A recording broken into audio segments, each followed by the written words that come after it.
Salam jumpa sahabat muda dimanapun Anda berada. Saat istimewa saya bisa menyapa Anda semua dimanapun berkarya, belajar maupun bekerja. Pada kesempatan ini saya akan membagikan pengalaman Paskah saya. Pengalaman Paskah tidak pernah lepas dari pengalaman masa kecil. Karena apa? Karena kalau saya runut ke belakang, saya tidak pernah ingat satu kata pun apa yang dikatakan romo saya dulu ketika saya SD, bahkan sampai SMP. Yang saya ingat adalah kenangan akan Paskah, perjumpaan bersama keluarga, perjalanan bersama keluarga, karena saya berasal dari desa.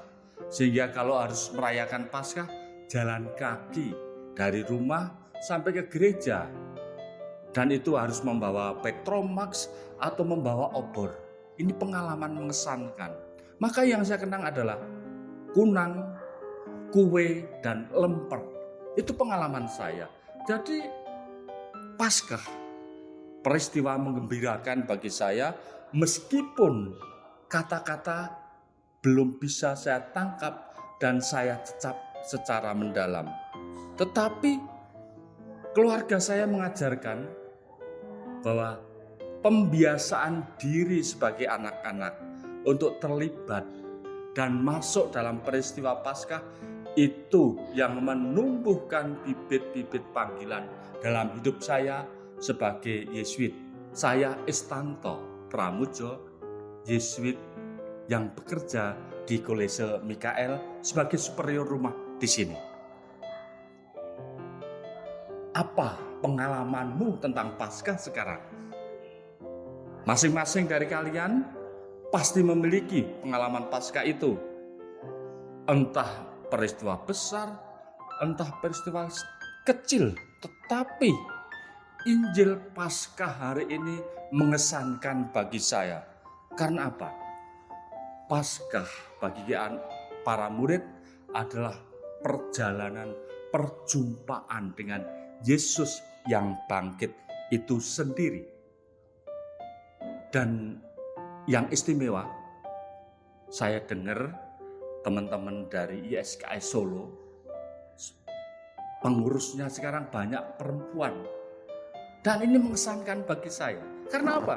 Dan saya perlu menyebut ini. Peristiwa Paskah ternyata tidak pernah lepas dari perempuan. Dan gereja sejak awal sampai hari ini tidak pernah lepas dari peran para wanita-wanita baik dalam gereja. Perempuan dalam Injil Paskah hari besok, mereka seolah-olah mengemban misi perutusan untuk mewartakan kabar kebangkitan itu. Tetapi sekarang, pergilah dan katakanlah kepada murid-muridnya dan kepada Petrus. Dan kau, kaum muda, siap menjadi apa? Siap menjadi pewarta?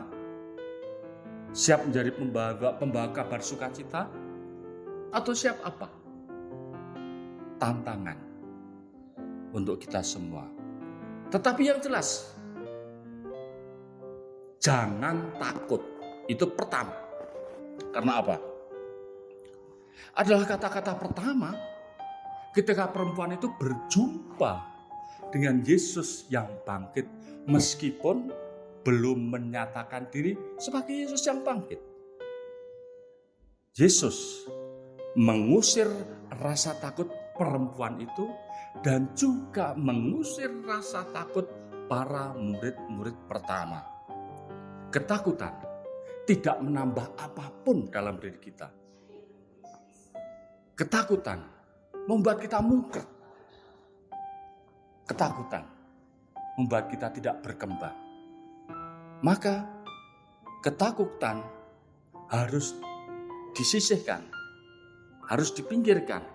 Karena dengan itu kita akan beranjak melangkah ke depan, ikut serta dalam pewartaan Tuhan.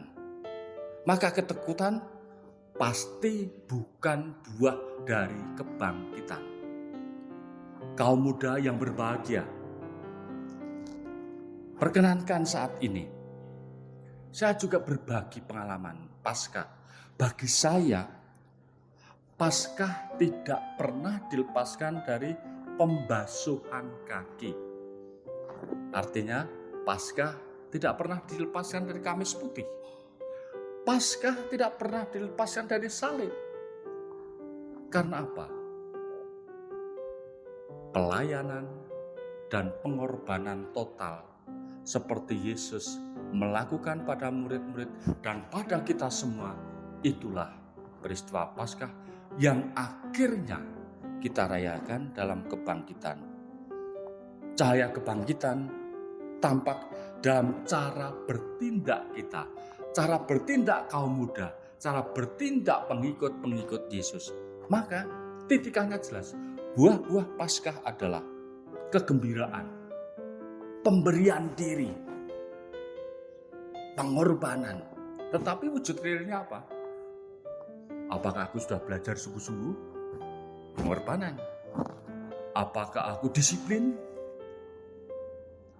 Itu upaya keras. Apakah aku taat dalam hidup berkeluarga? Itu juga sudah suatu pengorbanan, komitmen. Apakah aku gembira dalam hidup ini dan berbagi kegembiraan pada sesama?